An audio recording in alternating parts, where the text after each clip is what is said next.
বিসমিল্লাহির রহমানির রহিম। আসসালামু আলাইকুম প্রিয় ভিউয়ার্স, আমি আজকে আপনাদের সামনে নিয়ে এসেছি কিভাবে গুটি কলম গাছের থেকে কেটে একটা পাত্রে প্রতিস্থাপন করতে হয়।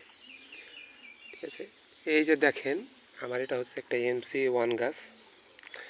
এটা গুটি কলম করার বয়স হয়েছে আর 40 দিন। দেখেন কি সুন্দর শিকড় এসেছে। শিকড়গুলো সুন্দরভাবে এই জায়গায় বের হয়ে গেছে। দেখেন প্রত্যেকটা শিকড়গুলো একটু বাদামি রং।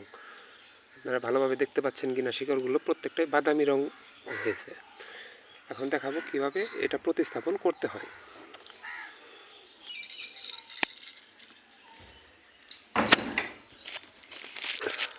একা একা কাজ করছি তো দেখাচ্ছি। এই যে আমি ওখানে কেটে নেব। এই যে কেটে নামিয়ে নিলাম। দেখেন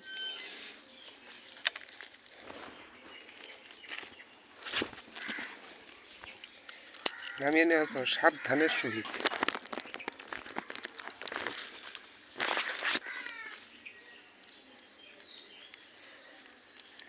এগুলো কেটে নিতে হবে। সাবধানে কেটে নিতে হবে যেন কোনো প্রকার সুস্থ সুন্দরভাবে কাটতে হবে, যেন গুটিটা ভেঙে না যায়।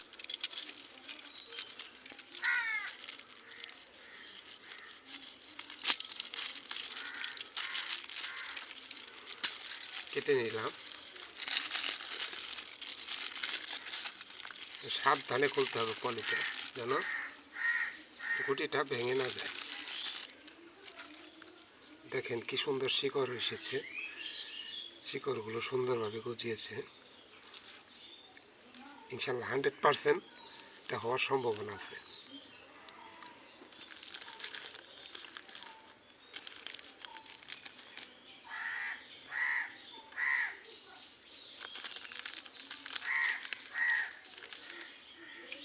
সতর্কতার সাথে বলতে হবে। আমাদের রোপণটা হয়ে গেল। বেশি চাপাচাপি করা যাবে না, তাহলে শিকড়গুলো ভালোভাবে বেরোতে পারবে না। করার পরে আমরা জাতটা সুন্দরভাবে এই জায়গায় লিখে নিয়েছি, এটা বেঁধে দেবো। কারণ আমাদের অনেকগুলো গাছ আছে, এই জায়গায় হারিয়ে যেতে পারে জাত।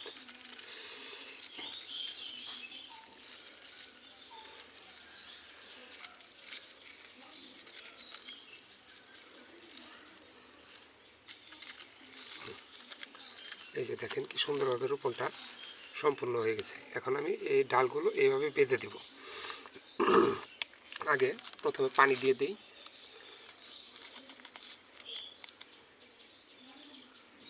একটু পানি বেশি করে দিয়ে দেবো, কারণ এই গাছটায় আর বিগত আগামী 10 থেকে 12 দিনের ভিতরে পানি দেওয়া হবে না। এই জন্যে আমি পানিটা একটু বেশি করে দিয়ে দিচ্ছি।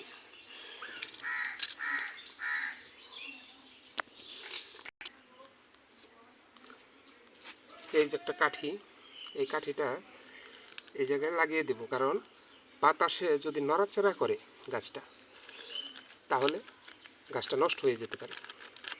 এবং আমরা সুতার সাহায্যে গাছটি ভালোভাবে বেঁধে দেব। সুতার সাহায্যে গাছটি ভালোভাবে বেঁধে দেব।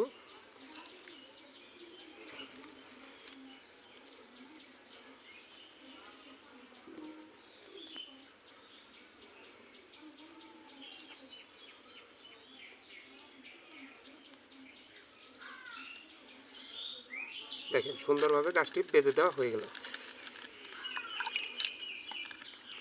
এবং এই গাছটি আপাতত 15 থেকে 20 দিন আমরা একটা ছায়াযুক্ত স্থানে রেখে দেব। রোদটি জানি না পায়। যদি রোদটি পায় তাহলে পাতাগুলো ঝলসে যেতে পারে, পাতাগুলো ঝরে যেতে পারে এবং ডালগুলো শুকিয়ে যেতে পারে।